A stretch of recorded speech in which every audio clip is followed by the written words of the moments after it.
Welcome to the Planning Committee. In the interest of safety, if the continuous fire alarm sounds, please evacuate the room and the public gallery by the stairwells. Do not attempt to use the lift. Please assemble at Queen Victoria's statue in front of the civic offices.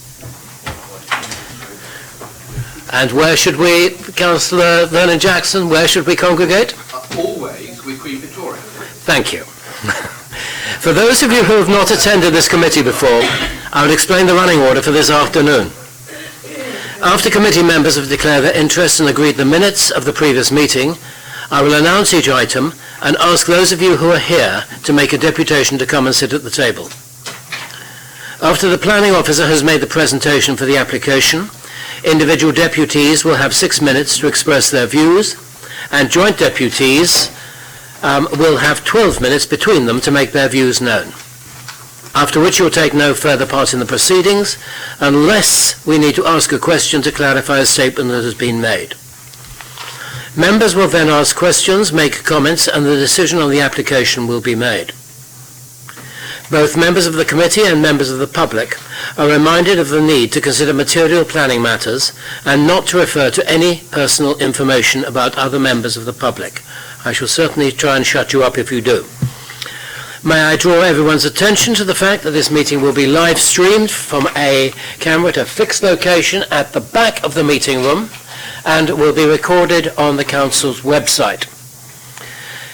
The camera will mainly capture the backs of those making deputations, but there will also be some footage of those making deputations as they approach and leave the table where the microphones are located, and of people entering or leaving the room whilst the meeting is in progress.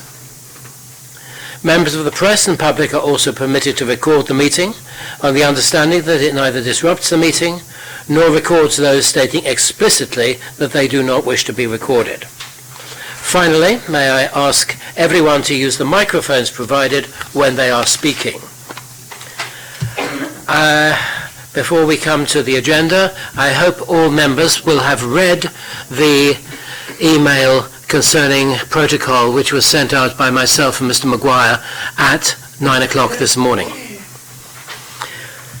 Do we have any apologies? Yes, Councillor Udy and Councillor Atkins. Councillor Jones? Thank you very much. Councillor Stubbs is en route, but has been delayed because there was a delivery that was delayed getting to him, so he'll be here shortly. Right. Yes, Councillor Hunt. Thank you, Mr. Chairman. You'll have noticed the haircut since yesterday. Nice and sharp today. So, just to let you know that unfortunately I've got to leave about 2 or 2:15 as I've got a meeting at home with solicitors and so on. Right. Yes, Councillor Smythe. I'm sorry, but I've been at other meetings this morning, and I don't think I'm alone in not having read the 9 o'clock. Right. Well, in simple terms, it is a matter of showing normal courtesy to the chair. It is also a matter of not giving the impression to people that you are in any way biased by stating which ward you represent. Anything else will come across a little later. So we have apologies. Declarations of members' interests. Councillor Pitt, Councillor Vernon Jackson. I understand that on item 5, 3 Burcote Drive, both the leader and I will need to excuse ourselves because of our connection to the council officer in the application. That's the advice that I've had from the planning solicitor Kieran Laven this morning. I understand that doesn't affect any other members of the committee. However, in practicality terms, since Councillor Hunt is only here for an hour and we currently are low on numbers, I'm just wondering whether it might be necessary to adjust the order so that the item can be heard. Your brilliance is mirrored by mine on that matter. Councillor Donna Jones. Well, I'm reviewing my position. I just had an approach from the solicitor about 3 Burcote Drive, item 9, and when it was raised with me that I may have a declaration, I didn't think I did, because I said, well, you know, this is someone I know through being a staff member of the council and not in a personal capacity. So she did her job, she worked for me, but that's as far as it goes. But as my colleagues are declaring an interest, then actually, probably as I appointed her into her role, which was the point that the solicitor made to me, I think if my colleagues are declaring an interest on that basis, then probably I should too. Whether or not you're going to be quorate, I don't know. But I checked with Kieran this morning and that was the case. you will or you won't. Do you think Councillor Vernon Jackson?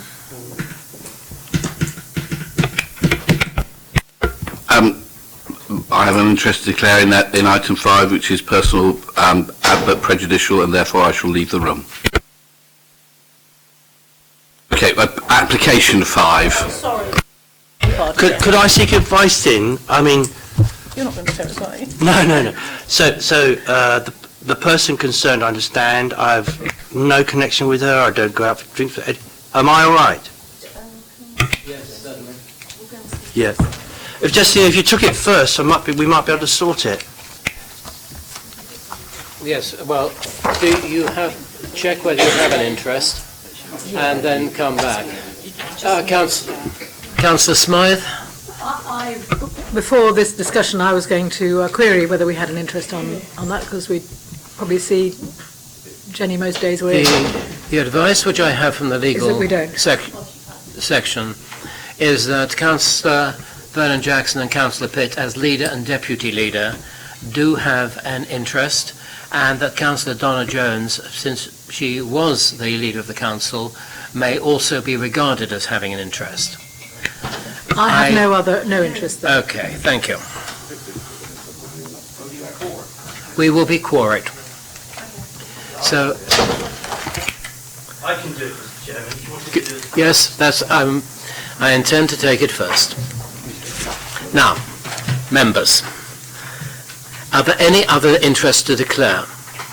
Thank you. Let us then go to the minutes of the meeting of the 19th of February 2020, which you have before you, and I shall go through them page by page. Page 1, page 2, page 3,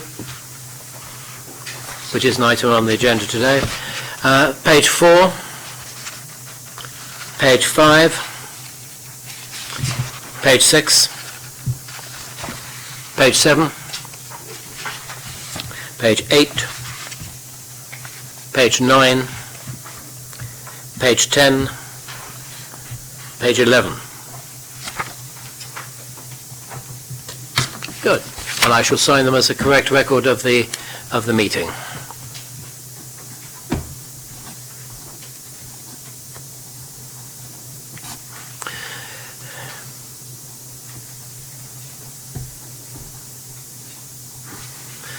Pass that down to, thank you.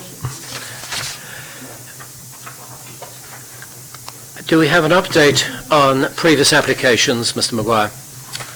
No, we have no update this time. Is there an update on the nitrates issue? No, nothing to add to the previous ones. Thank you very much. We therefore move to the planning applications. I am going to take number 3 Burcote Drive, Portsmouth, PO5 3UD, which is the 5th one that you will find on page 35.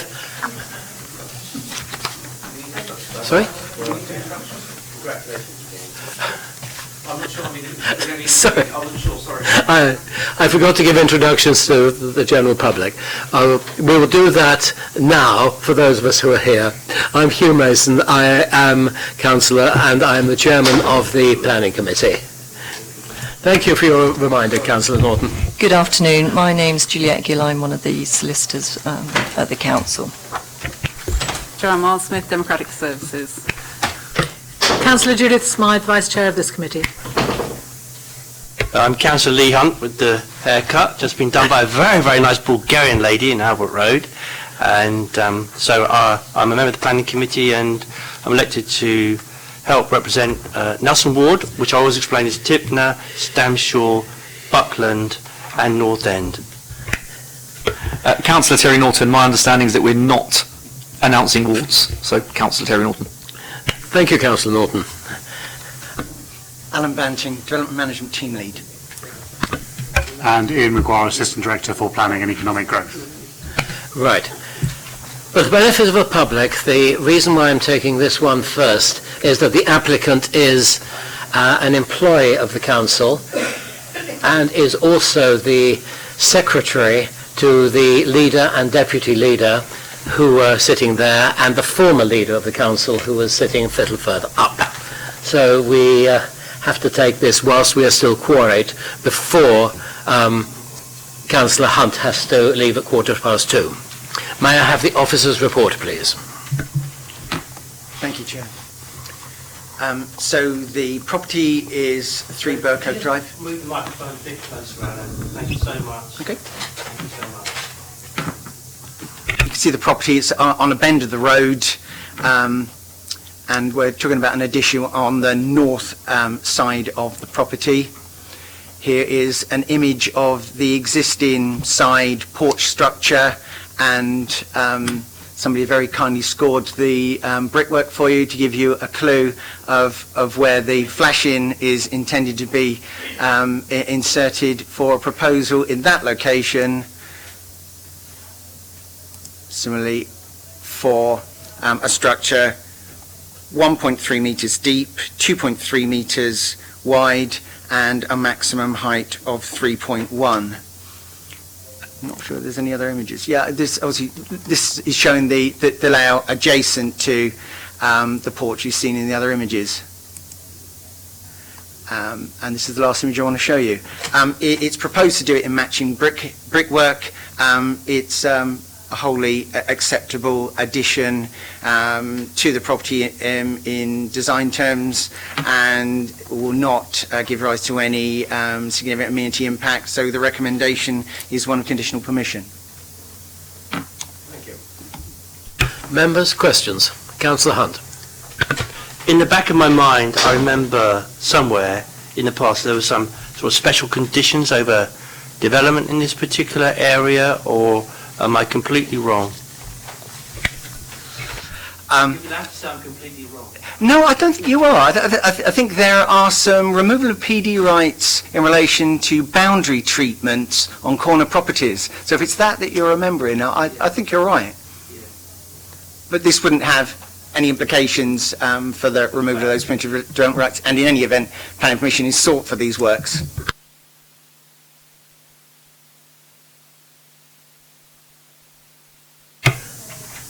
Any comments, members? Comments? Yes, Councillor Hunt. So, I mean, they're halfway there already with the little gardener and stuff and everything. I see absolutely no reason why they shouldn't proceed and move the officer's recommendation. Councillor Smythe? Any further comments? No. We'll put it to the vote. Those in favour, please show. That is unanimous. Miss Edwards has her planning permission. Thank you. Can somebody call back in there? Yeah, sorry.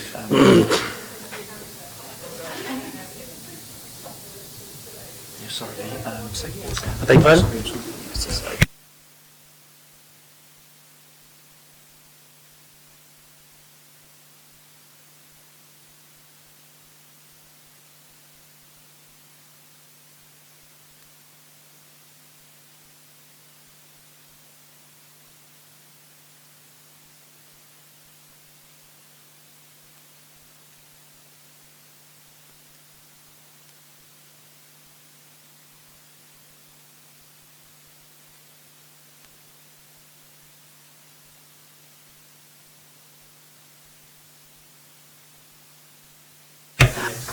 Yes, we will try better next time. I am reminded that I forgot to ask you to introduce yourselves to the members of the public. Gerald, have you? Hello, I'm Gerald Byrne Jackson. I'm one of the councillors. Am I allowed to say which ward I'm from? No, I'm from an unnamed ward within the city. Councillor Steve Pitt. My name's Councillor Donna Jones. I think that's all I'm permitted to say then, isn't it? I've not mentioned politics or anything like that. Good heavens, no. Heavens forfend. Right, if we could now move to the first item on your agenda, 42 Festing Grove. Members will recall that we looked at this last time, and we required further information before coming to a decision about the numbers of HMOs in the vicinity. Can I have the officer's recommendation, the officer's report, please? So if I may, I'll give an opening statement about the data gathering, the question that was deferred for, which obviously will be applicable for this and the following 3 HMO applications before Mr Banting provides you the case-specific recommendation. Members will be aware from your policy we analyse an area of 50 metres radius from individual sites to identify the mix of HMOs in the local area. The main tool for this is a database that we hold and constantly review and update in partnership with the private sector housing team. Within that database is an amount of historic data which we don't have total confidence in. In those scenarios, they're marked as often unknown HMO, so at some point they were flagged to us as HMO, but we don't have specific reason, there isn't a planning permission or a live licence or something like that for it. So we consequently recognise that that is what we believe it to be, but we can't say with certainty when we extract the data unfiltered from the database. Before bringing recommendations to you as a planning committee, however, officers take appropriate and proportionate steps to validate that data. So they would, if there was only a small number of properties, they might knock on doors to have a look inside. If there's a large number of properties, it might be sufficient to simply make an external inspection. You can usually spot an HMO externally compared to a family dwelling house. And we reach what we believe is a perfectly reasonable degree of confidence in the data that we present to you. Consequently, the outcomes you see, 6.5% in this case, 4 HMOs in 61 properties, is a product of that further investigation. We don't go into the great details in the report how we do that data validation. It's obviously something we can do. If members feel that's important, we obviously can add that into the process. But in each case, and for each of the 4 applications you see before you today, officers have undertaken steps to validate that data until we are professionally satisfied that we have all reasonable certainty that those numbers are correct. You'll never achieve 100% certainty because obviously how people choose to utilise their own homes can vary and they have no obligation to inform the council. But as far as it is practically possible, we're confident in the numbers we present in each and every case. Members expressed concern for this one last time. Officers have therefore brought it back to you, and I can confirm this is one such case where indeed we had a planning officer and an enforcement officer knocking on every door that has a blue dot on there to make a judgment on whether or not they are in current HMO or C3 residential dwelling use, and we return it to you with the same confidence we had before that this is the correct percentage mix of HMOs, and I share that same confidence for the other 3 applications for HMO applications on today's agenda. Chair, could I ask to follow that up?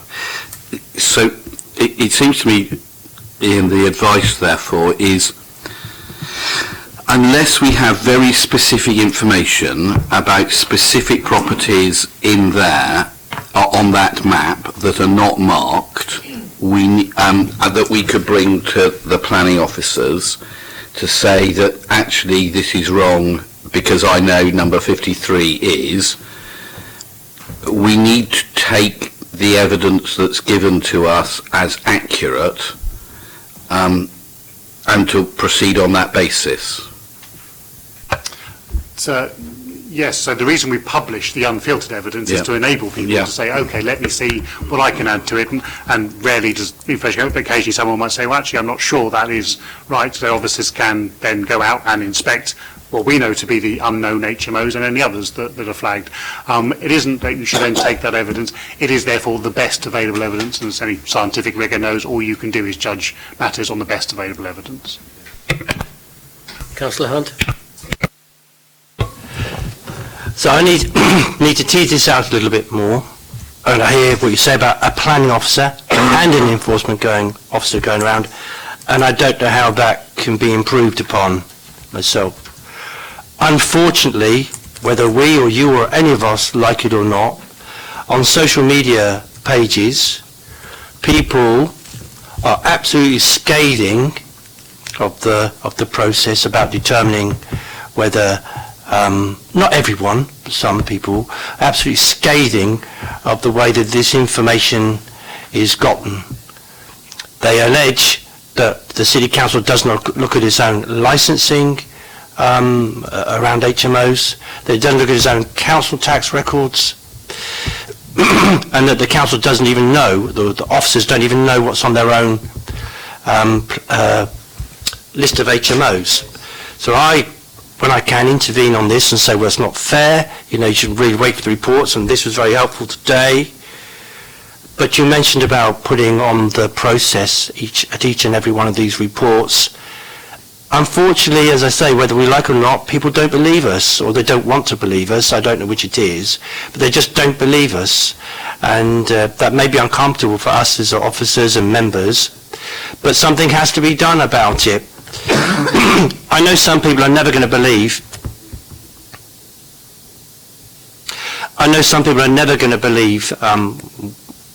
What is put up, because they simply don't want to believe it. But on the other hand, they may have some additional information, and I've asked everybody about additional information. Some people have written back to me, but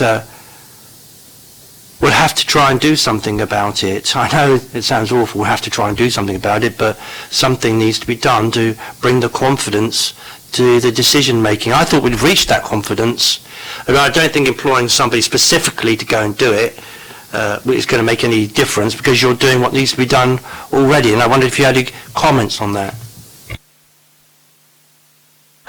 So I've sat down with the relevant officers to look at whether a larger project, which you would have to fund, and that will include employing additional people, to improve that data set rather than, as we're doing now, a case-by-case validation of that data set. So only when we get a circle on a map do we go and check those properties. Rather than doing that, what we could do is go out and check the 4,500 HMOs in the city manually in advance of potentially receiving an application. Now, that's in itself undeliverable, but there may be a halfway house between those two things, and we're currently scoping that project, and I'll obviously be bringing back a budget demand associated with it to the portfolio holder in due course. And secondly, the other thing I point out to people is sometimes an HMO can go back to a dwelling house, and a dwelling house can go back to an HMO within the class of use.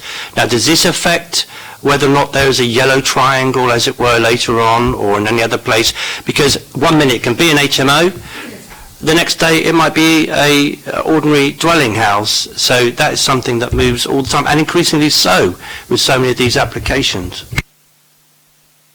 Indeed, that is the challenge, why the data we have doesn't have 100% certainty and never will. All we can do is make a point-in-time estimate with the best available information on what it is. Say, groups of people can live together and not be an HMO.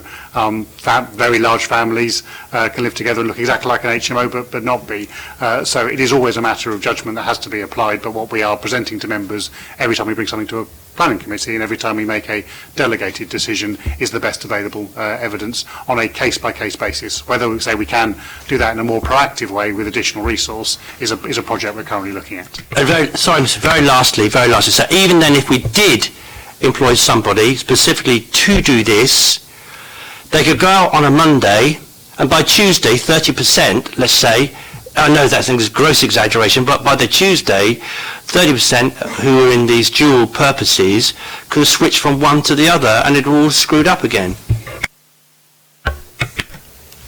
So if I may, it won't be, obviously that's a very large number, it will never be as dramatic from that, but it will always require the revalidation done by case officers as and when the decisions are made. But what we can do is improve the base data, so the number of validation interventions needed are more proportionate as we go forward, and therefore we can increase the confidence in the data we have. As with any large-scale data project, you always have a degree of risk and uncertainty that you have to manage, and what we can do is try and minimise that, which will be expensive. You need, it's not just one person, it'll be several people doing it as a full-time job to try and clear the unknown, as I've said to the team, effectively the known unknowns we have. You'll always have the unknown unknowns to resolve as well, and the new things that come up since we do the first investigation. It won't just be the following day we could find something and we have no available data because it's a vacant property. Until it's reoccupied, we'd never be able to check that matter. So you're always going to have uncertainty in this area. That's inevitable with any large data project. But what we can do is ensure we have confidence for individual applications, which we have here, and indeed try and improve the confidence in the general database, which is not as up to date as it could be, but we do feel we have confidence in what we don't know, so we can backfill those on a case-by-case basis. Councillor Smythe. I feel reassured by Ian Maguire's statement today, and thank you for that, because I think we need to be confident in this advice, and I am. And I would like us to move to a vote on this, since that was the only thing holding us up last time. And I'd like to recommend it for approval, conditional approval as stated in the report. That is before receiving the officer's report on the... We were all here last time, yes. Okay, so we've all heard the officer's report. Sorry? Councillor Hunt wasn't here last time. Okay. Right. You weren't here at the last meeting, Councillor Hunt. Thank you for pointing that out. 6 of us were at that meeting. Are you content that we should take a decision at this point, as suggested by Councillor Smythe, on the basis of A, what we heard at the last meeting, and B, what we have heard this afternoon? Yes, of course. Okay. You propose, do I have a seconder? Seconder by Councillor Vernon Jackson. Anybody wish to speak? So we have an officer's recommendation for approval on this one. Shall we move to the vote? Those in favour, please show. So that is fine. Those against, please show. But I wasn't here last time, So- I didn't hear the evidence. So you are abstaining. Thank you. So that is 5 in favour with 1 abstention. And thank you very much for expediting that matter. We now come on to 48 Green Road. Can I have Hazel Taylor, Martin Willoughby and James Oliver at the table, please?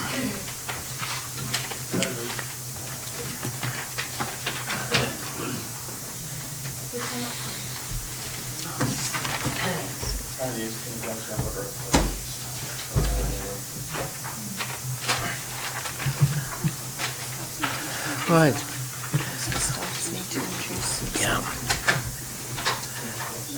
Next thing is welcome, Councillor Stubbs. Do you have any declarations of interest?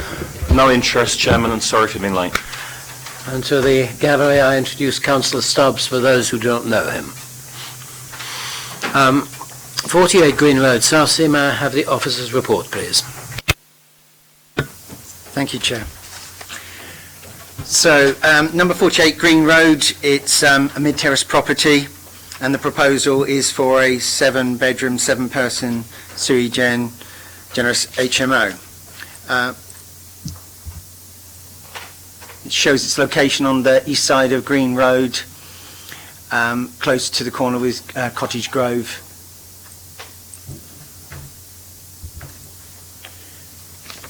In terms of the HMO data, we've identified 8 HMOs out of 75 properties. That required some reasonable interpretation of the number of properties caught by the radius in Home Rose House, which is retirement living, and includes from sort of researching layout plans of the property, 14 within Home Rose House, which gives a percentage of 10.6. So it's already in excess of the 10% threshold, but equally is already in C4 use. In terms of the floor plans, you can see there's a sort of shared kitchen dining area here, 31.75 square meters. I'll mention, although it is not something that's particularly relied upon in terms of floor space, but at basement level, and there's an image to show you as well, there is some other accommodation described as a cinema room. It has a limited outlook and is a sort of darker room than others in the building because it's in the basement. Some images of the combined living space. Some typical images of the bedrooms.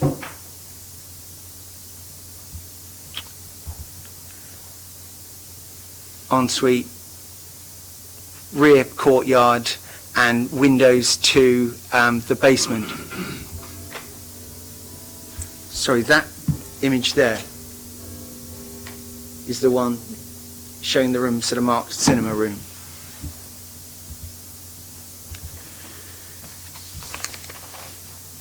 So I'll go back to the HMO data. So we'd already identified it is in excess of the 10%, but it's already in HMO use. So there will be no change to the overall community balance. The assessment in terms of any amenity impact from the proposed use. Obviously, there's additional bedrooms up at roof level. I know where I was going with this. This room here is 13.07 square meters. So I'm muddling them on it. Oh, forgive me. I've been going through all of these HMOs, and the story I wanted to tell about the impact from the ceiling heights is on a different one of the applications. Right.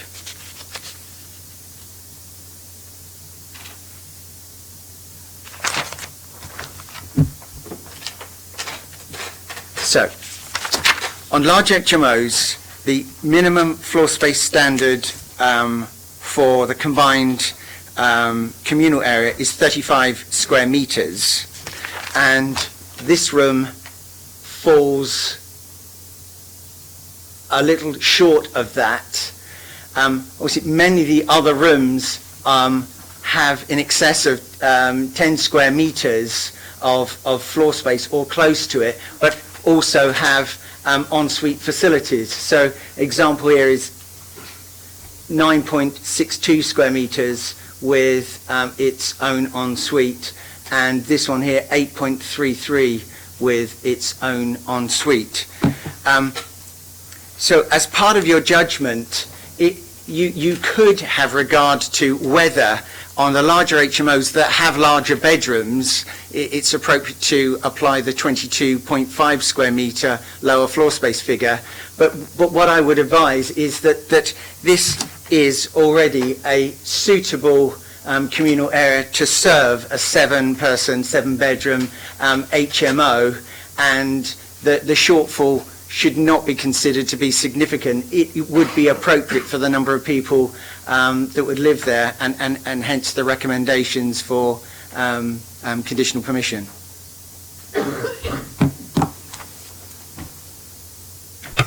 Thank you, Mr. Banting.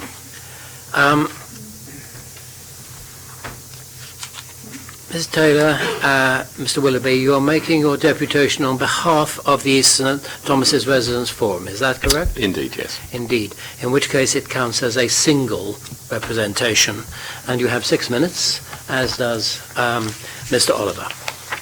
Okay, thank you, Chair. Thank you, councillors, again for our opportunity to represent the 250 members of East St Thomas Residents Forum. We seem to be a regular fixture here, I think you'll agree. And, you know, that's really, you know, I think a reflection of the concerns of local residents about the proliferation of HMOs in our area.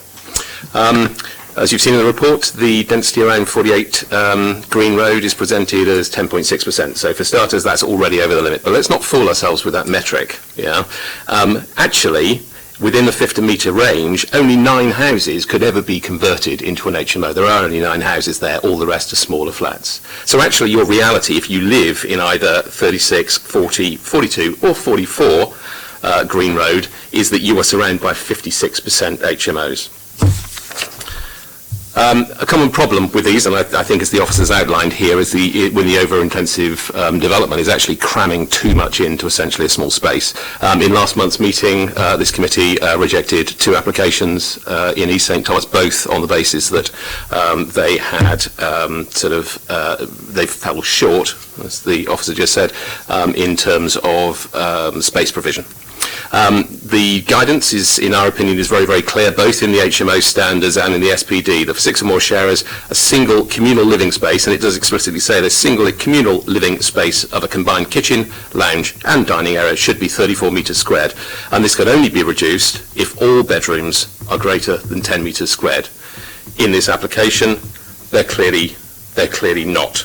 one bedroom at 9.67 metres squared and one bedroom at 8.33 metres squared. There is another provision in the SPD and the housing standards document that no bedroom should be more than one floor away from a kitchen, and in 2 cases here they are. So in addition to that, we'd just like to sort of flag the intensity of use and the impact this has on local residents. Now, although these plans would have you kind of believe that the property is going from 6 to 7 applicants, this is simply not the case. If you look at the council's HMO licensing database before its conversion and expansion by the current applicant from the previous C4 property, 48 Green Road had a licence for 4 people over 2 floors.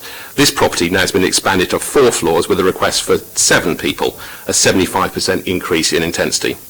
So if I come back to SPD 20, it says, where planning permission is sought for a sui generis HMO in areas where concentrations exceed the 10% threshold, the council will consider the potential harm to amenity caused by an increase in the number of bedrooms in an already unbalanced community.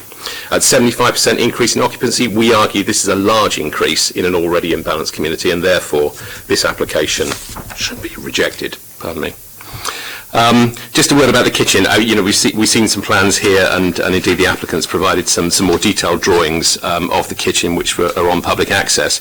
If we look at that, by my calculation, and I have to say to start with, there's a discrepancy between the position of doors and windows, which are actually in the kitchen layout, and those in the layout plans. But by my calculations, based on the kitchen layout, there's probably only about 7 metres squared in that kitchen area for people to stand, and I would argue that for 7 people sharing that kitchen, that is going to be somewhat snug.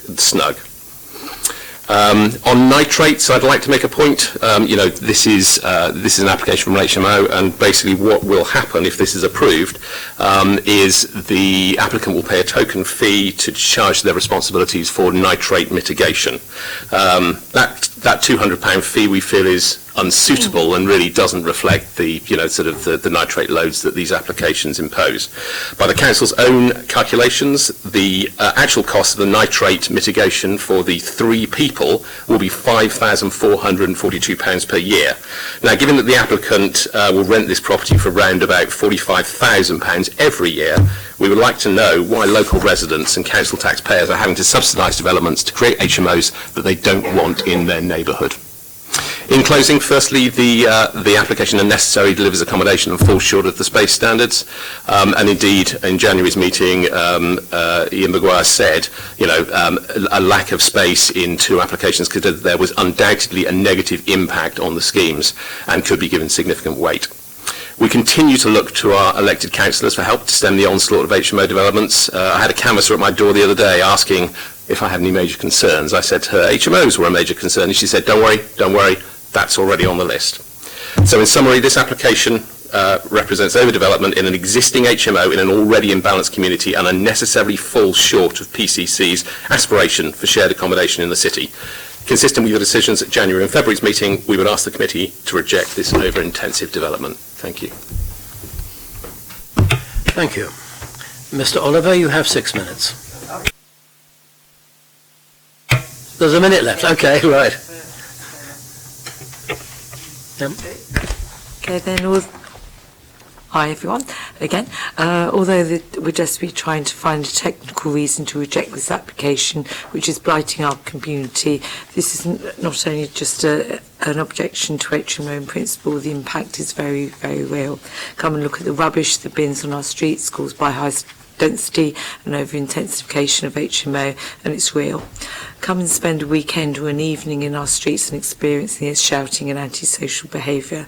When the weather gets better, if you're in your garden, I have an HMO in front of me, I have it behind me, I have one right next door, I have 7 people living next door to me, and the impact is real. Please think about the impact these intensive HMO developments have and the legacy that approval decisions will have on the East St Thomas area. In the interest of improving housing quality in the city whilst promoting balanced and sustainable communities, we would urge you to refuse the application. Thank you. Thank you. Sorry for miscalculating on my watch. Okay. Mr. Oliver, at last, you have your 6 minutes. Thank you for giving me the opportunity to speak today in support of my company's application for a change of use to allow 7 occupants rather than 6. I'm a private landlord with a portfolio of HMO properties within the Portsmouth area. We currently have over 325 bedrooms. We have 4 full-time members of staff, an office open to the public. All our properties are fully maintained and extra measures are taken to improve the property's overall suitability for their current use. We understand our responsibility to the local people living close to our properties and the safety and space standards we need to provide to our tenants. We rarely have cases of antisocial behaviour and correspondence from the council. During summer turnaround periods, Christmas and Easter, we conduct weekly inspections of properties on bin days to make sure our properties are fully compliant. We regularly meet with waste management at the council and we push recycling and help students who are struggling in this area. We do not accept any antisocial behaviour from our tenants, and in the event we have any reported to us, we react immediately, taking any necessary steps. The property has been inspected by public sector housing already and deemed acceptable for the occupation by up to 7 individuals. There were no conditions attached to the licence. The combined living space on the ground floor measures 31.75 square metres. It is my fear that councillors today are going to jump on this and use this as a reason to refuse the application because it's below the standard required. Please do take into account that there is a second living space in the semi-basement with 3 west-facing windows which flood light into the room. On the plan it's called a cinema room, but in reality this is a large lounge with a TV on the wall. Therefore the combined living space totals over 50 square metres. The average bedroom size in the property is 11.2 square metres, which is well above the minimum required size of 6.52. Every bedroom has a private bathroom larger than the required space for a shared bathroom. So a 5-bed HMO could have one of our en-suites and that would have been suitable for their occupation for the students. As far as I can see, and from all the professional advice I've taken with regards to this application, I can't see any reason in the new SPD or the old SPT as to how this application can be refused. Unfortunately, the council database, as discussed in the previous application, has huge inaccuracies, and I question how reliable some of the data is. Several of the surrounding properties have dual usage for C3 and C4, and there is no definitive way to know out of the proposed 8 properties within the 50-metre radius how many are actually being used as an HMO, or how many will be used as an HMO in the near future.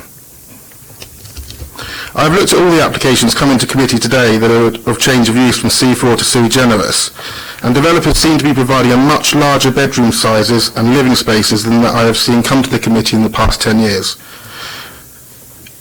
Over the last 10 years, many have been overturned at this committee and then been won on appeal. And I do question that if developers are improving standards, is this necessarily a bad thing? Please take this application on its individual merits. The house is extremely large for the number of occupants, and a condition applied to limit the occupancy level to 7 is welcomed. In the event it is refused today, I will be submitting an immediate appeal and looking to reclaim any costs involved.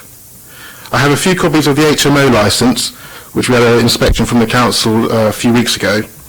And I also have some photos of the basement windows a bit more in depth, so you can see the amount of light that does come into that semi-basement room. I am aware that once I give these to the committee, I will not get them back.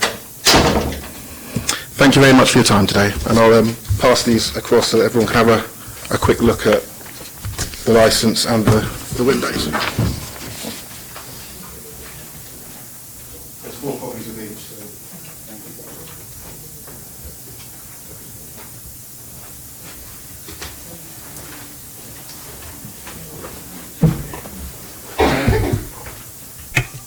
I would remind members that to hand out documents as distinct from pictures in a meeting is a most abnormal way forward, and treat this with considerable care and caution. Thank you.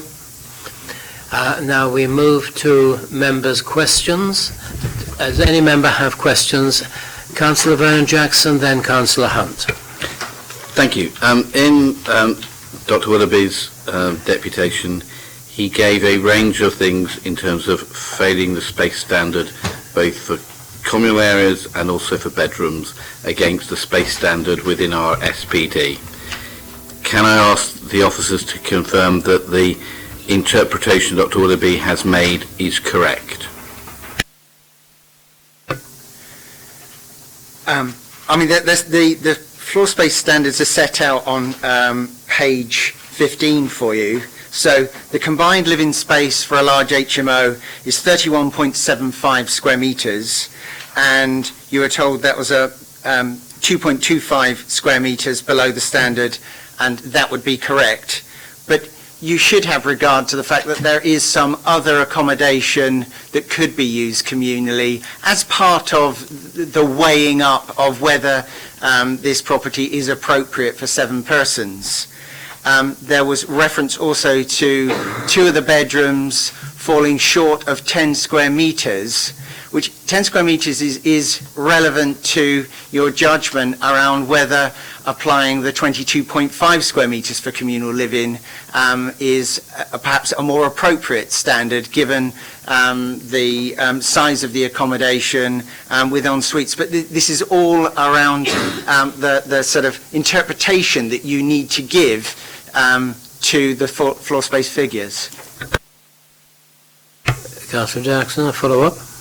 So would I be right in thinking that if you've got all your bedrooms above 10 square metres, you can have a smaller living space, and if you don't, you have to have the bigger living space? Is that correct? Mr Maguire. As is always the case with planning, there are no black and white answers. What your guidance lays out is those 2 scenarios which are lifted from the licensing regime as a comparator for where properties, bedrooms are above standard but not very much so, i.e. less than 10 square metres, then we would anticipate that more people would congregate in the communal areas, ergo the larger communal area is needed. Where there are larger individual bedrooms, there's less demand placed on those communal areas and a smaller communal area can be reached. That's the logic behind the licensing guidance. Far more importantly though, members, is obviously what you're judging is whether or not this application satisfies the development plan. And the relevant policy here is PCS 23 that says what we're looking for is a good standard of living environment for future occupiers and users of the development. Hence, we're inviting you to say, yes, we've got a couple of square metres, 2.75 square metres, shy of a standardised communal living space, but with a cinema room in the basement, in the round, officers are satisfied that does create a good living environment for the future occupiers when using both that guidance to help give you some framework for considering, but then applying the judgment that obviously you're here to do as members, but you're capable of making your own minds up on that matter.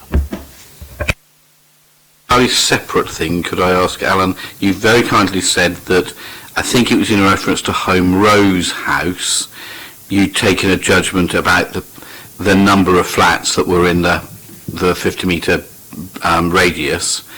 What about Home C House, which is also part bisected at the southern end? What did you count that as?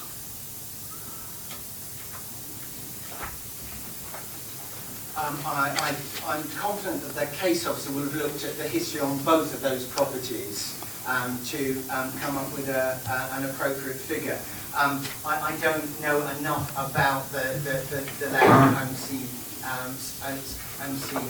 house to advise you on that. But I know that he did look at the history of the adjoining properties and look at the historic planning records that you've got of the layout. Just to help, they are both Home C and Home Rose are both properties developed and run by McCarthy Stone, I think almost at exactly the same time, because they share a communal garden stroke courtyard. And if we are, and again, it's taken part of the development but not most of the development into the 50-metre radius. My concern is we're saying there are 75 properties. Outside of the Home Rose and Home C, I think I can count 23. So that would mean that we're expecting 52 flats to be in those 2 developments, but you're saying 14 are in one. I'm just concerned that the percentage of a real percentage is significantly higher, but it's above the 10% threshold anyway. It's just just for future help. it would be useful to have a consistency between how we treat blocks of flats which were built at the same time by the same people and occupied by the same sorts of tenants. I would point out that there's also some council properties to the north of the circle, the northern part, which would also need to be taken into consideration. Councillor Hunt. Thank you, Mr. Banting. Just a bit curious as to why the cinema area wasn't included in your. You mentioned it, but you didn't include it in your overall percentage of floor space. Was there a reason for that, or is the necessary area got to be one space? I'm aware that the committee have had issues before now with accommodation provided at basement level. Questions around whether that would be in an appropriate location for including sort of kitchen and lounge where there's limited sort of light and outlook. So this scheme is primarily relying on the higher standard of communal living up at ground floor level and falls 2.25 metres shy of that standard. As officers, we think it is appropriate to consider a component of communal living in the room marked cinema room. But in terms of applying the standards, it is the 31.75 provided by this that you would set against the floor space within the SPD. Councillor Norton, then Councillor Smythe. Yes, sorry, Chair. No, mine was just to see whether you had a copy of this or whether you wanted to see it, because I think only 4 copies. Pass it around. Yeah. Councillor Smythe.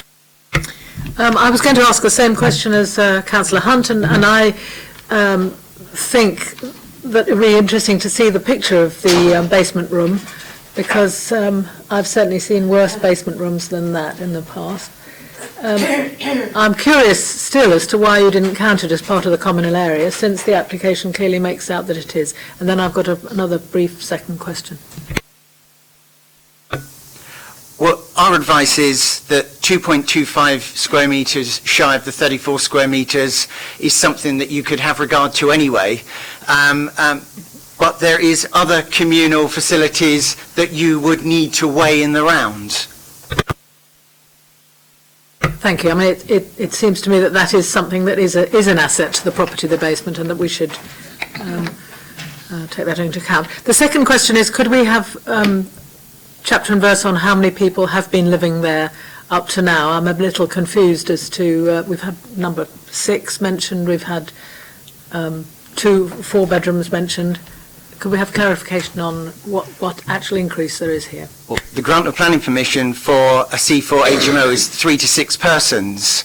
I don't know how many people were in those rooms or whether that may have changed over time. There is reference, I think, in the report to...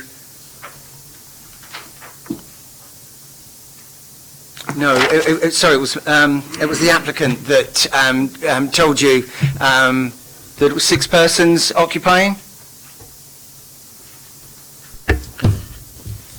I don't know about this particular property, but I mean, a C4 property can have 6 occupants, so in theory I'm asking for 1 more occupant within the property. Thank you, Chair. Councillor Stubbs. So just to confirm firstly, this cinema room area, does it have any natural light?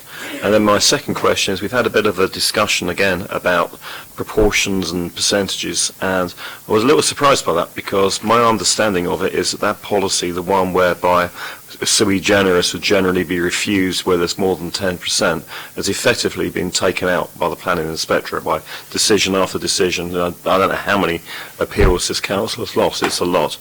So I was a little, what relevance does the 10% actually have in the determination of this application? My impression is none at all. In which case, I mean, just as a comment for future, I mean, I'm conscious of officer time. When we're in this situation, is it really worth, throw this to the chairman as much as anyone else, is this really worth using officer time to establish what the number of HMOs are when it plays no part in the determination of the application?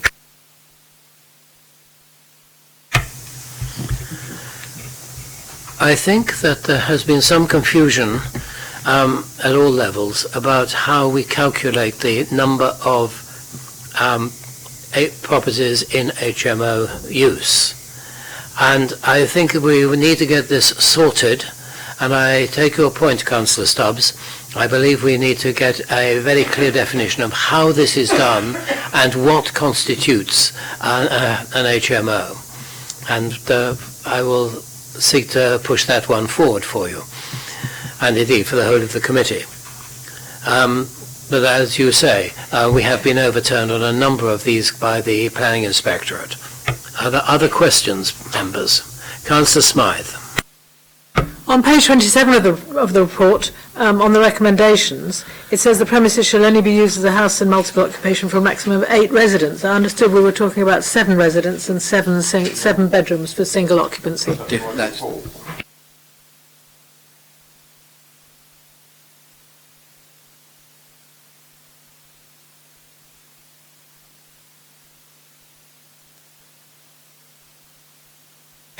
Members, comments?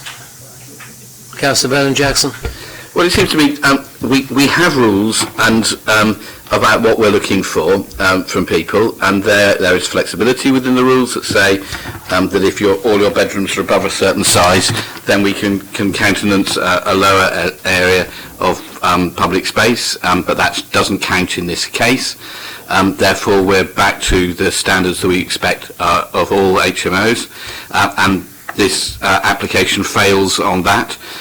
It seems to me there's no point in having rules if we continuously choose to ignore our own rules and give planning permission for applicants that come forward with things that fail. If we're going to do that, why waste our time trying to set rules in the first place? So I think it's absolutely clear that this application fails the rules that we put in, and therefore I'm happy to propose that we reject this application in terms of the space size not being correct.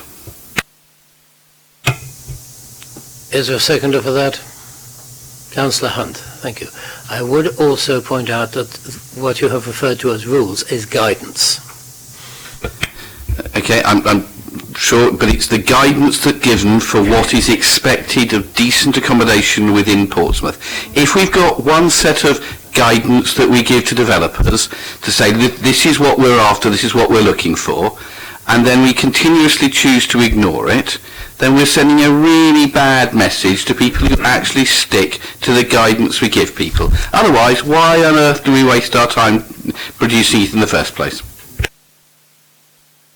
Members, I won't belabour this point, but say very much it is guidance. It's to help define a good illustration of what good environment looks like. In this case, what the applicant can do is brick up that cinema room, get rid of it, because it's adding nothing to your official tick box guidance.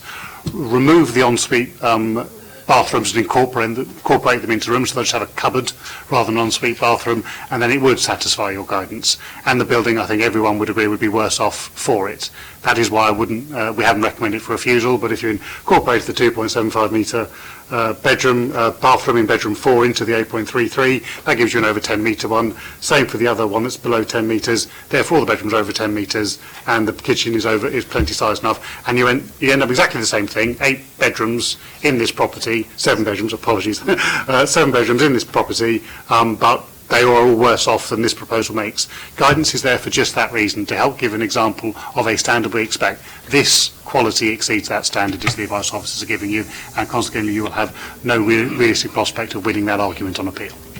Councillor Hunt, then Councillor Stubbs. Yeah, thank you. So the communal space standards we have agreed fall short. I'm correct, aren't I? By 2 metres squared. 5 square metres, obviously depending on what significance you place on the additional 19 square metres. In somebody's bedroom. No, in the basement level, yeah, as I say. So, but I quite agree with Councillor Vernon Jackson. We have to determine this on the information, the evidence we have available. I'm with him on this one. So I'm quite happy to second his proposal. Councillor Stubbs. Thank you, Chairman. I mean, we've been through dozens of applications very similar to this one for sui generis HMOs. They've come here because on the most restrictive reading of the space standards, they don't meet the space standards, but at least most of them morally do, because as has been explained, they have perhaps some other usable space, perhaps the bedrooms are well oversized, perhaps there are ensuite bathrooms, some other thing.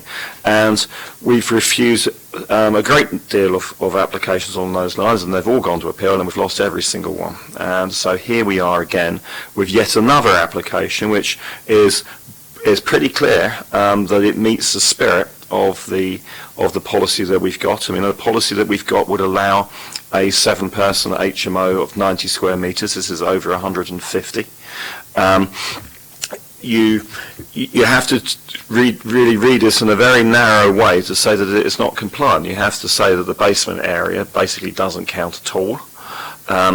And it doesn't make any sense. And I could guarantee you that if we refuse this, we'll go to appeal. The applicant has already told us, and that it will. I think it almost certainly pass, and there'll be another cost award against this council, and it doesn't prove anything. See, the discussion on the last application was really about expectations. It was about people having, quite understandably, but we built up unrealistic expectations of what the powers of this committee actually are. And the powers of this committee are not to determine policy. So, and where we have, so things like the nitrates issue, well, it was the Cabinet that set that policy on nitrate charging. No, I don't agree with that, but as a member of this committee, I have to interpret the policy as set by that part of the council. And we also have to be mindful of policy effectively being set through the Inspectorate and appeal decisions. Because the Inspectorate have told us, in effect, that our policy on sui generis applications where there are over the 10% threshold is not consistent with national policy. That's what all these appeals mean. So either you change national policy, or we have to which we can't do, or you have to recognise when we're making our decisions about what the limits of our powers actually are. And this, from what I've seen, the pictures we've had presented to us, and what everyone has said, appears to be a high-quality HMO. Look, if we're going to have HMOs, I'd much rather have nice HMOs than run-down HMOs. And this achieves that. I think it really does, it meets the criteria. It definitely meets the spirit of the policy. I'm going to propose approval. Do I have a seconder for that? Thank you, Councillor Jones. You wish to speak? Thank you. Yeah, it seems an opportune time right now as well. Yeah, I mean, look, I appreciate the impact that HMOs have on communities, and I'm sure that every single councillor here has been contacted by residents who are deeply frustrated by the impact of having houses, large houses, but with 7-8 people plus living in them, as opposed to a family potentially of 3 or 4. And I do understand that. We are a very crammed city.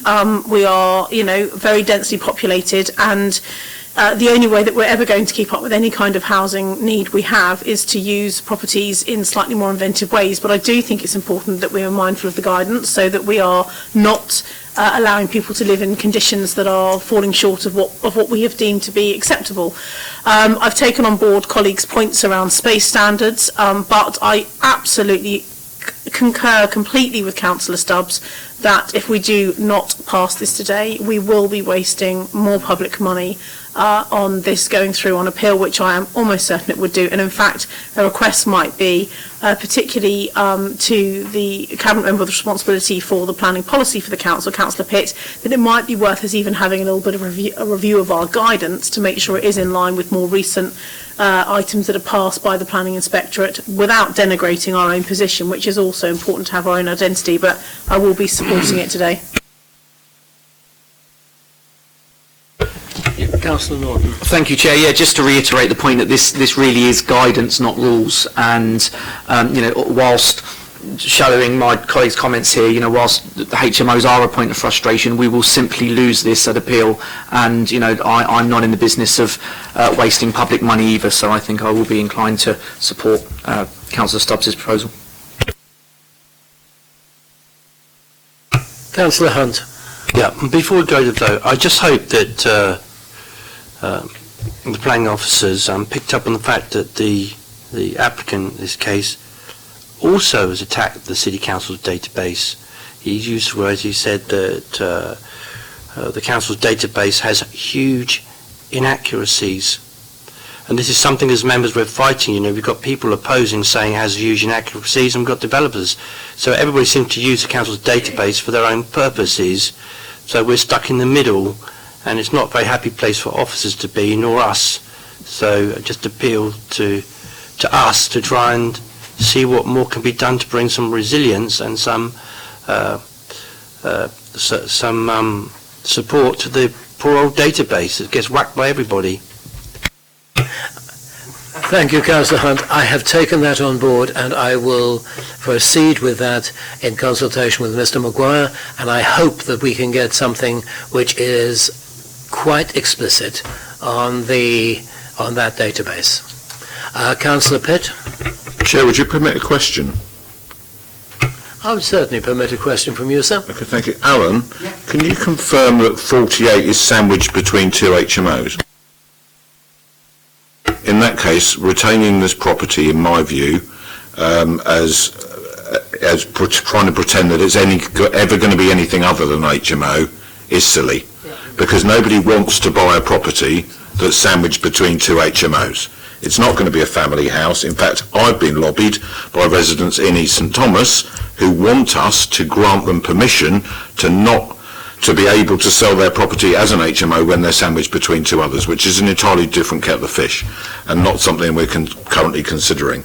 But because it is sandwiched between two other HMO properties, it is not going to be returning to being a family house. And I think on this occasion, because it's a 10.6 on the margins and because of the existence of the cinema room, when you add all of that together, it does shed a bit of a different light on it. Thank you. Any further comments? No, I will then move to the vote. We have the proposal first from Councillor Vernon Jackson, seconded by Councillor Hunt, for the refusal. Can I see those who favour refusal? That is 2. Those who are opposed to refusal. On something else? That's 4. So we go to the second proposition, which is proposed by Councillor Stubbs, seconded by Councillor Jones, that we accept the officer's recommendation. Those in favour, please show. 1, 2, 3, 4, 5. Those against? Thank you. Mr. Oliver, you have your planning permission. At this juncture, because we won't get through the next one in an hour, can I leave, please? Most certainly. We will allow you to leave. We hope you enjoy what you're doing next, and may I assure you that I have taken the points re the definition of HMOs on board, which you have made. Thank you very much. I'm not complaining about the officers. It's a terribly difficult job for them right now. Okay. Thank you all very much indeed.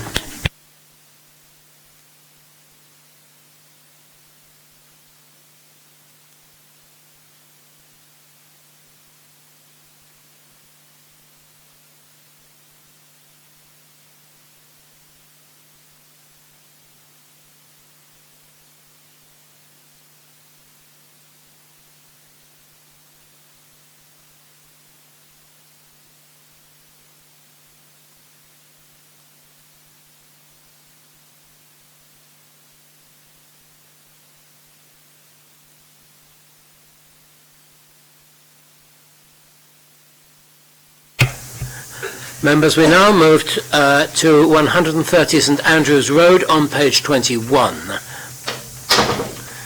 We have a deputation on this from Ms Taylor and Mr Willoughby of the East St Thomas Residents Forum. Hello, welcome. Can I have the officer's report, please? Thank you, Chair. So, number 130 is a terrace house on the east side of St Andrews Road, close to the junction with Bailey's Road. In terms of the 50-metre radius, There are a total of 74 properties, 25 in HMO use, so the 33% figure exceeds the threshold, but because it's already a C4 use, granted permission in April 2019, it won't change the overall community balance. Image of the front of the property. So you couldn't get back one. Sorry? You couldn't get back one.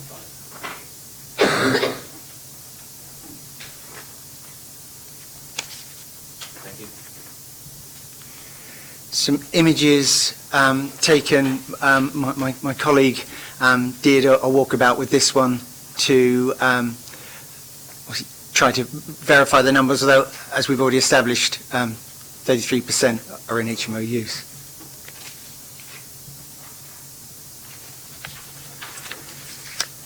Series of images of most of the bedrooms.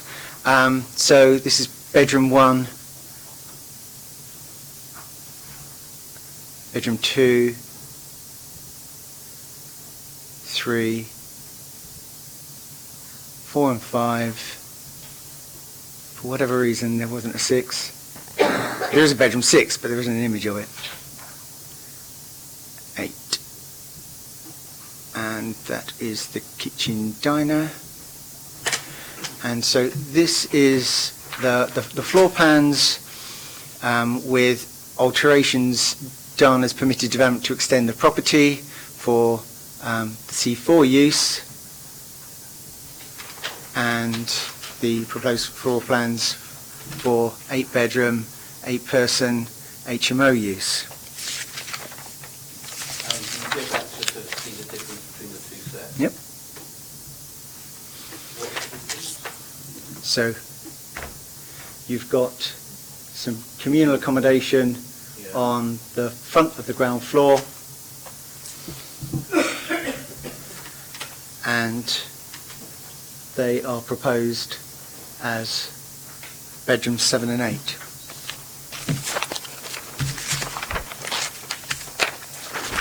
Obviously the details of the floor space are set out bottom of page 23, top of page 24, and it is describing the fact that because of the size of the bedrooms in excess of 10 square meters, the appropriate guidance figure to use is the 22.5 square meter for large HMOs. So the communal accommodation here is 25.61 square meters, a little more than the minimum of 22.5. Now, there was concern, I understand, raised at the last meeting around the issue of ceiling heights. And so this bedroom 1 at the sort of front roof space is showing a figure of 12.66 square meters of accommodation above 1.5 meters in height. But a calculation after the issue raised in last committee is the amount of accommodation that would be above 2.3 meters, and that is 7.05 square meters. But it's back to that situation. It meets the minimum size for single person occupancy, but within a scheme that is relying on rooms of 10 that exceed 10 square meters, applying the figure of 22.5 for the kitchen dining area.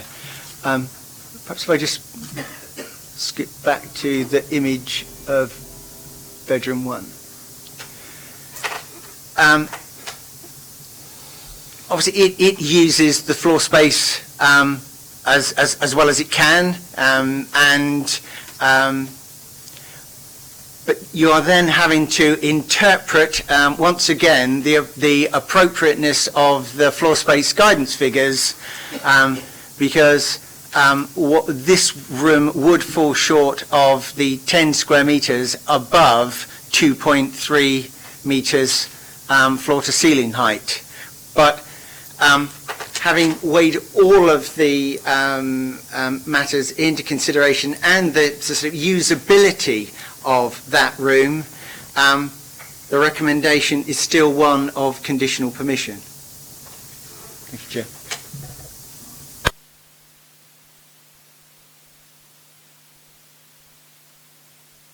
Thank you.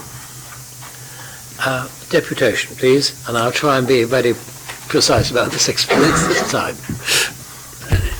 Okay, thank you, Chair. Thank you, councillors. Once again, I'll try and keep this brief because obviously many of the arguments here are exactly the same as in the previous application. I think the graphic in the officer's report really almost says it all. Literally, the application site is peppered around with HMOs, 33% in density on the basis of the calculation shown. I say almost, as residents have reported other HMOs in this area which are not on that plan, and we'll certainly collate those and send them in. I think another interesting point here is if you've got very good eyesight on here and you can actually see the yellow triangles, actually half of the properties here are known, and I think that sort of illustrates, sort of this huge level of uncertainty in some areas about what is an HMO and what is not. Now, I have to say, I commend the officers here for presumably going to the trouble of manually identifying the HMOs around the application site, because I think, in the vast majority we are showing the majority of them. However, as we've discussed earlier today, given that we know this is a major level of contention and a major issue of frustration with residents. So, we would urge councillors to take some decisive action to try and get this HMO database in much better shape than it is now, and I'm glad to hear that there are some plans afoot to do that. On the matter of intensive use, so here again we see this failure to meet the to sort of meet the space standards.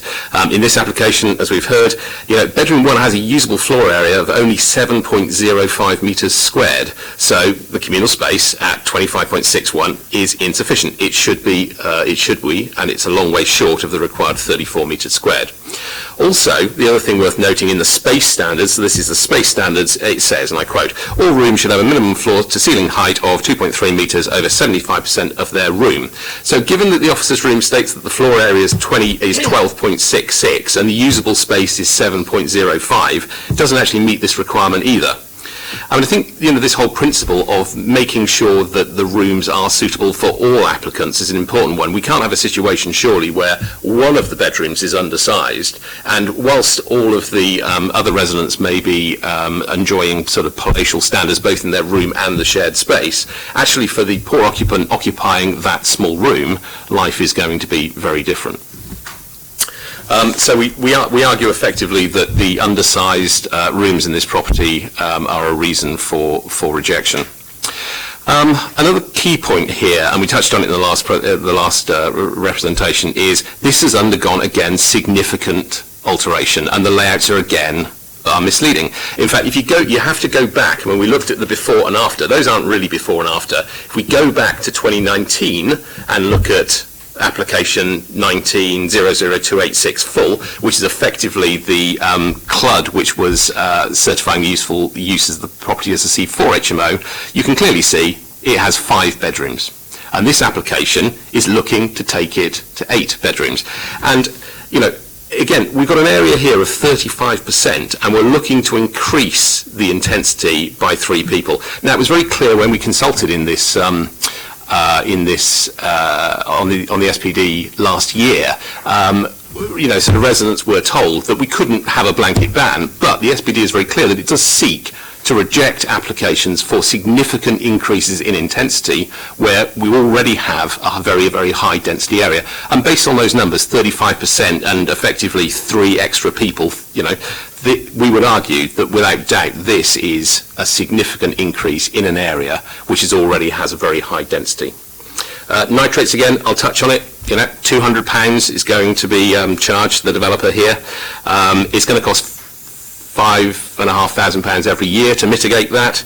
And so, given the developer's going to actually take an income of this of around about 45,000 based on the room rates of their properties, I find it very difficult to see how we believe this is unfair. And I would urge people to look at this charging for mitigation on nitrates, because every application which comes forward will seek not to mitigate nitrates and pay the £200 fee. And this is very going to quickly rack up.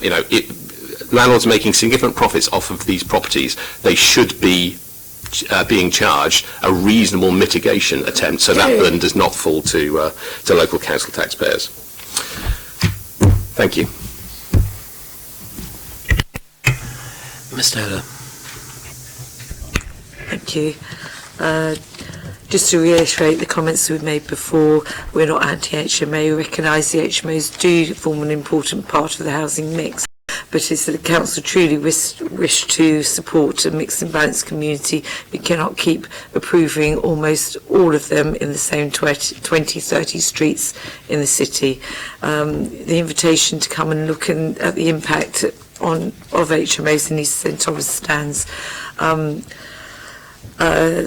Think about the impact of over-intensive HMO developments and the legacy of the approved decisions will have on each St Thomas area.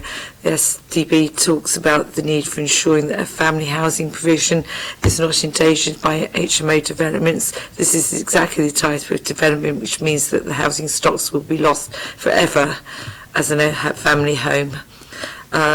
Specifically for our members living next door to these properties, theoretically it's only one additional person, but again it's one person there, another number 132, another one person in 134, because these are applications that are all coming through in the next couple of months, because there's two other properties alongside this one in the same road, 132 I think it is and 140, that are doing exactly the same thing. So it's not one, it's 3, 4, 5, and it just keeps ranking up all the time. In the interest of improving housing quality in the city whilst promoting balanced and sustainable communities, we would urge you to follow the guidance in your own SPD and to refuse the planning application. Thank you. Members, questions? Councillor Norton, then Councillor Vernon-Jackson. Yeah, perhaps we go back to the slide with the percentages on there, if we can. Slide 1, is it? So my understanding is 10% is the threshold there, and how have these got through? How have we got 30% plus of HMOs within that area? I'm just having a quick look at the extract from our database, flawed though we know it to be. We've got 1, 2, 3, 4, 5, 6 existing C4s, so when the database was set up, before you put in your controls and your Article 4 direction, so that was 6 out of the 74 properties, so not far off 10% to start with. Plan permission has been granted by our records on 1, 2, 3, 4, 5, 6, 7, 8, 9 at some point in the past. I don't have the details of when.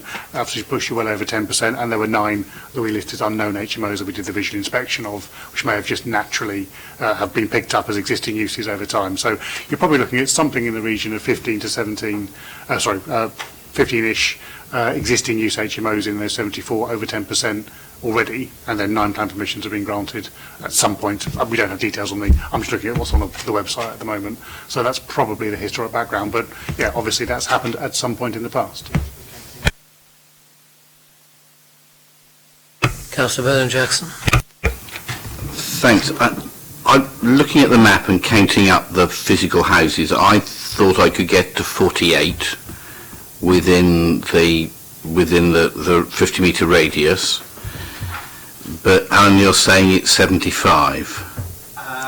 Because properties, even though they're not an HMO, could be subdivided in flats. So one property on there could be 2 or more dwellings. So if a family house is already being split, so there's extra pressure on the area by having more people in a subdivided house, that's counted as 2 houses, not as something that's on the negative of saying they've already got over intensive use here anyway. Your policy is to create mixed and balanced communities. It's not Yeah. about intensity. Obviously, that's an issue of congestion and community infrastructure, so on and so forth. Other policies deal with those points.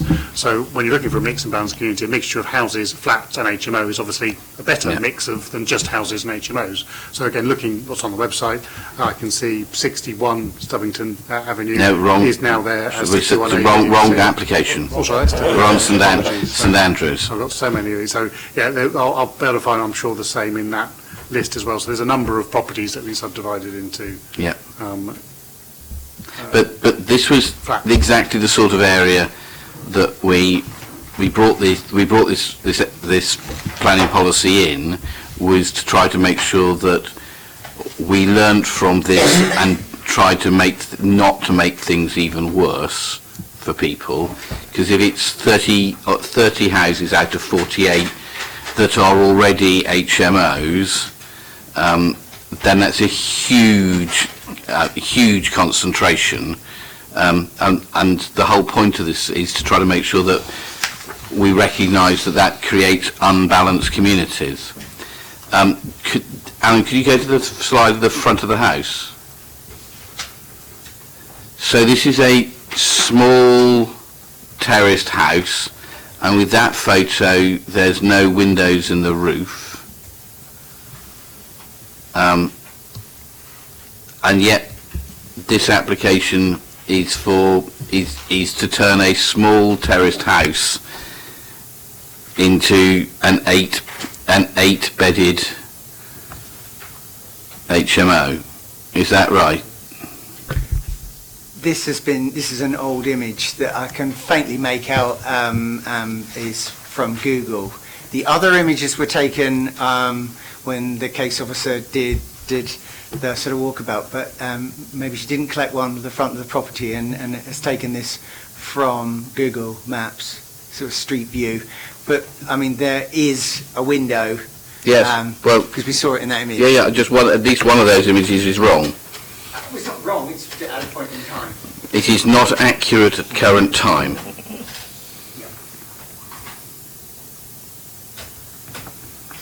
If I can help, strangely enough, I know when that was done, and it was done in April of last year.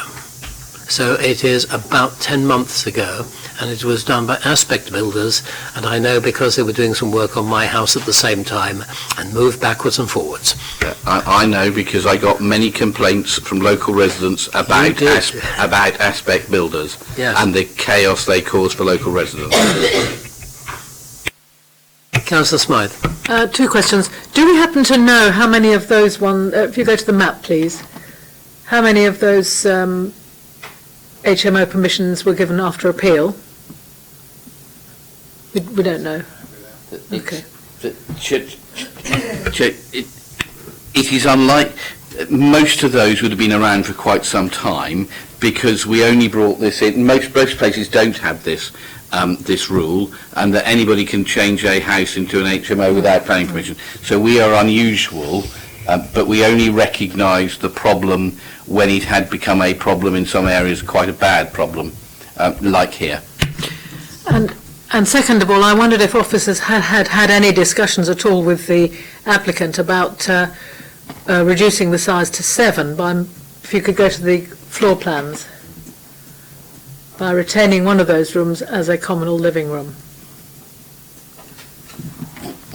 Now, as always, officers are looking to determine the application as presented. The applicant wanted to change his C4, C3 to an 8-bedroom one. We judge this on its merits. I'm a little bit surprised by that answer, because that would have made the application compliant, even if we hadn't liked it very much. But it is. I'm surprised that those discussions didn't take place. For me, that wouldn't have changed the compliance issue. If by compliance you mean it's matching to guidance, the failure in guidance in this case is obviously we've got a couple of smaller. The kitchen diner is below the guidance level. Whether it's a 7-bed or an 8-bed, that fact remains the same. So could we have that same division of the communal space and a further, just like the basement we were talking about earlier, members would then need to apply judgment on whether additional space would have made a sufficient difference to make a living environment. You may have come to a different conclusion on balance, but as in each and every case, you have to come to those individual conclusions based on the actual merits of the scheme. Yes, I'm fairly new to this, but I'm surprised by that because the existence of an additional room makes an enormous difference in any sort of HMO, and I'm surprised we don't count those as being part of the communal living space. Maybe it's something we need to look at in the future.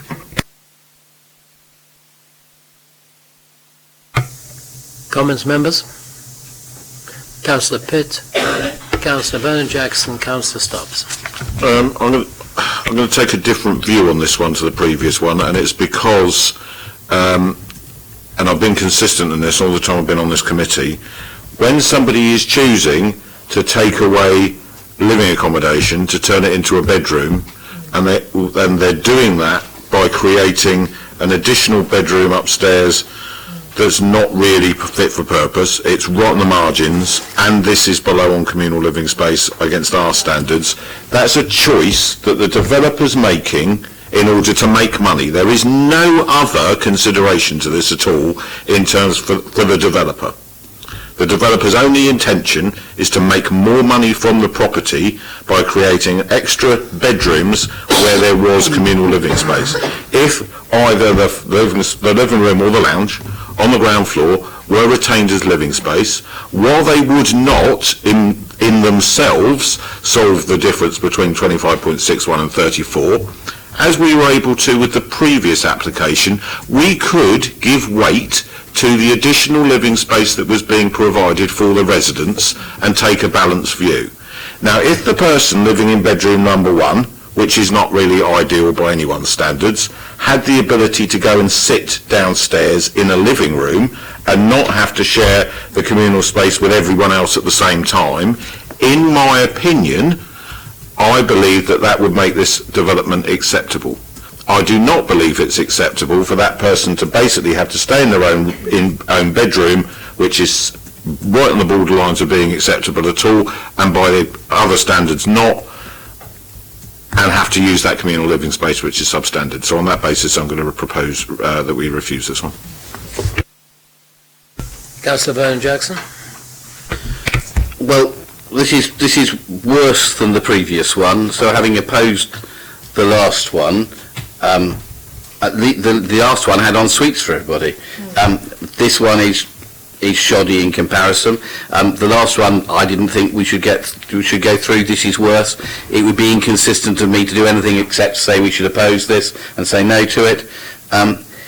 This is 8 people, and they've got a lean-to as the only communal space. There are no en suites. We should have some level of respect for the planning officers and for the work that they do to stick to the guidelines that are produced, and therefore there can seem to me no question but this would have to be thrown out. So I'm happy to second that this should be thrown out. Councillor Stubbs. No, I'm not going to make my comment, Chair. Any further comments? Okay, members, we have a proposition that this be rejected on grounds of it does not meet our space guidance. Are those in favour of rejection, please show. That is unanimous. It is rejected. Thank you very much, members. Sorry, Chair, can I just point a minute? Obviously, you have a issue with the nitrate matter which hasn't been resolved, which wasn't discussed. So whether you wish to add that as an additional reason for refusal or cover that as an informative. And I would just say you've already made your vote, so apologies, this is too late. I think it is important that you do articulate your reasons. If you are satisfied, I will interpret your reasoning. It is not its failure to meet our space standards, which of course is an unsustainable reason. It is an insufficient living standard of living accommodation. Actually, the judgment you applied, not the tick box that you suggested. So that would be the phrasing that officers would obviously look to be defending on appeal. And it seems Councillor Donna Jones, then Councillor Vernon-Jackson. Thank you very much. I didn't make a specific comment because I was in agreement with what Councillor Pitt said, so there was no point in me commenting. But actually, when it comes to the reason for refusal, and I'm sure that this will be covered in a roundabout way, following on from Councillor Pitt's comments, but for me it really is a complete overdevelopment of this. It's already got a lot of people living in what is a relatively small property. I think they've already pushed it to the max, and I just think this is a step too far. So if you can phrase, if colleagues agree, overdevelopment some way in there, then I would very much support that. That's fine, and I just think that they've done the minimum in terms of bathrooms, no en suites, etc. The quality of this is poor, or the quality of life for people living here would be poor. Thank you, members. We now move on to our last entertainment for this afternoon. Thank you, Mr. Willoughby. Thank you, Ms. Taylor.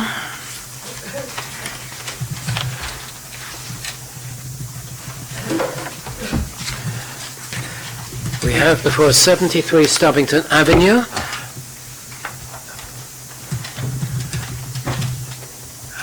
Change of use from dwelling house C3. So this is a dwelling house into dwelling house or HMO C3, C4. Since there are no deputations, can I have the officer's report, please? Thank you, Chair. Good afternoon, members. As already advised, the application is for a change of use from dwelling house C3 to a HMO class C4. The application site is located to the north of Stubbington Avenue, an area characterised by residential dwellings. The ground floor plan... Sorry, you couldn't click that. Yep.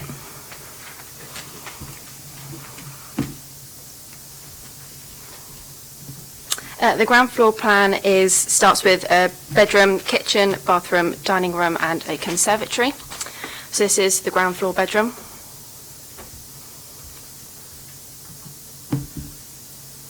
The kitchen, bathroom and the dining room and conservatory. The rear garden is, as shown, there is an outbuilding to the rear which could be used for the cycle storage.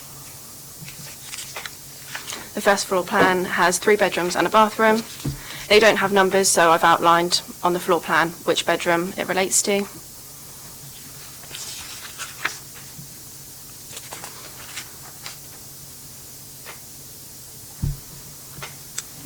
So within the 50-metre radius there are 46 properties, 3 of which are HMOs. So this accumulates to an 8.7% threshold, which is underneath the 10%. It wouldn't result in any HMOs being sandwiched or having more than 3 in a row.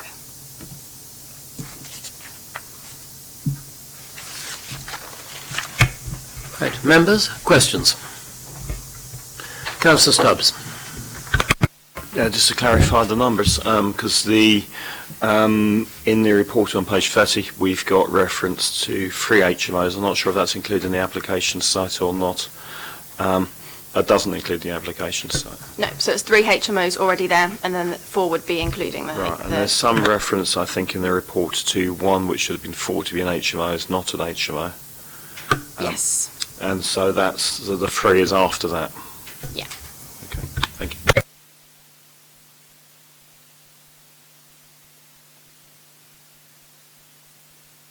Any further questions, members? Comments? Councillor Vernon-Jackson. Chair, we have a policy that says at over 10% we have the ability to say no. This is under 10%. I am keen that we support the policies that we have, and that sometimes means saying no, but sometimes it means we don't have the ability to say no. So I can't see a reason to say no to this, so I'm happy to move the officer recommendation. Do I have a seconder? Is there a seconder for the officer's recommendation? Councillor Pitt, thank you. Any comments from other members? Nope. Okay, we move to the vote. Those in favour of the officer's recommendation, please show. That is unanimous. Thank you. That, members, concludes the business of this afternoon. There will be a report on the city plan, developing city plan, which will follow in closed session in 5 minutes. For which my apologies, Lord Mayor. They're not Lord Mayor yet, but in anticipation, of course, being Lord Mayor, Chairman. Right.